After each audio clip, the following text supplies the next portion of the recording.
अस्सलाम वालेकुम दोस्तों। चलिए आज फिर कुछ नया सुनते हैं। जब मैं कहानी सुना था या पढ़ा था, मुझे तो बहुत अच्छी लगी थी। जब आप सुनेंगे तो आप कमेंट करके ज़रूर बताइएगा आपको ये कहानी कैसे लगी। ये कहानी है एक माँ और बेटे के बीच की कहानी।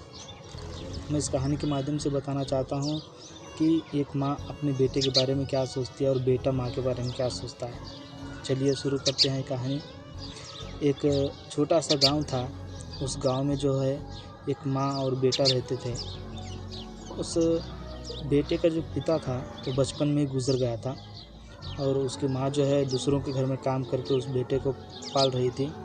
देखते ही देखते ऐसे दिन बीतते गए। बेटे को 20 से 25 साल हो गया। फिर उसके बाद माँ की ख्वाहिश होती है, जो कि आम माँ की ख्वाहिश होती है, बेटे को पढ़ा लिखा कर बड़ा आदमी बनाना और उसके साथ साथ उसको अच्छी ज़िंदगी देना और उसकी खुशी में ही अपनी खुशी बांटना और उसकी धूमधाम से शादी करना और उसके बच्चों के साथ मैं खेलूं और उसके बच्चों को मैं अपने गोद में खिलाऊं। ऐसे ही उसी भी माँ की एक ऐसी ख्वाहिश थी। तो एक दिन शाम में उसका बेटा बैठा हुआ था और माँ बेटे के पास गई और बोली कि ऐसा बोलने ही वाली थी। बोलने से पहले ही बेटा बोल दिया, माँ मुझसे आपसे कुछ कहना है। माँ अपनी बात को, अपनी ख्वाहिश को अपने ही पल्लों में दबोच कर बेटे से पूछा, पता बेटा क्या क्या बात है, इतना नाराज़ क्यों है। बेटा बोला, माँ मेरी ख्वाहिश है, मैं भगवान को देखना चाहता हूँ और भगवान से बात करना चाहता हूँ, भगवान को ढूंढना चाहता हूँ।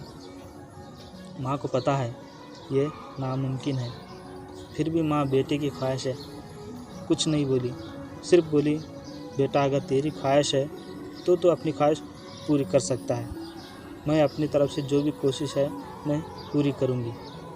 जैसे ही उसको मालूम पड़ा, फिर उसके बाद जो भी उसके बेटे का जो कपड़ा है, रोटी है, जो भी है, सब कुछ अपने एक बैग में डालकर उसको दे दिया। जा बेटा, अगर तेरी तमन्ना है तो अपनी ख्वाहिश, अपनी तमन्ना पूरी करके लौट आ और मेरे को बता भगवान कैसे दिखते हैं और तेरे से मिलकर क्या बोले।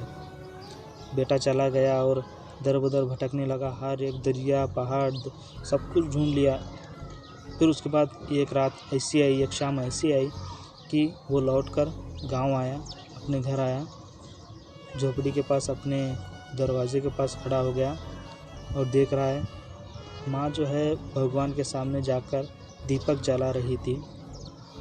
उसी वक्त देखा माँ भगवान से कह रही थी कि देखिए, मेरा बेटा तो आपको ढूंढने के लिए गया है, मेरे बेटे को दर्शन ज़रूर दीजिएगा और मेरे बेटे से ज़रूर मिलिएगा ताकि वो आपसे मिलकर खुश हो सके, उसकी ख्वाहिश पूरी हो सके।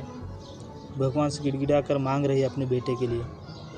बेटा ये सब दरवाजे में खड़े होकर सुन रहा था। जब माँ के चेहरे को देखा, जब वो दीप जल रहा था, दीप के सामने जब माँ का चेहरा दिख रहा था, उसको एकदम चमक रहा था, चमक उठा माँ का चेहरा देखा, आँख में आंसू आ रहे थे। वैसे ही अंदर आया, आकर बोला माँ से, माँ मैं आ गया। माँ की खुशी का तो ठिकाना ही नहीं रहा। माँ उसको बुलाई बिठाई, फिर उसके बाद उसको पानी दे दिया। उसके बाद उसको पूछने लगी, बता बेटा बता, कैसे दिखते हैं भगवान, तेरे से मिले, क्या बोले क्या नहीं बोले, बता मुझे भी बता, भगवान कैसे दिखते हैं, क्या तूने भगवान से मिला। बेटा बोला, हाँ माँ, मैं भगवान से मिला हूँ। माँ बोली, कैसे दिखते हैं बता, मुझे भी बता। वो बोला, माँ मैं भगवान को जो है दुनिया में ढूंढ रहा था और भगवान यहीं मेरे गांव में, मेरे घर में मेरे सामने बैठे हुए हैं। और आँख भर के आंसू लाकर माँ के सामने रोने लगा।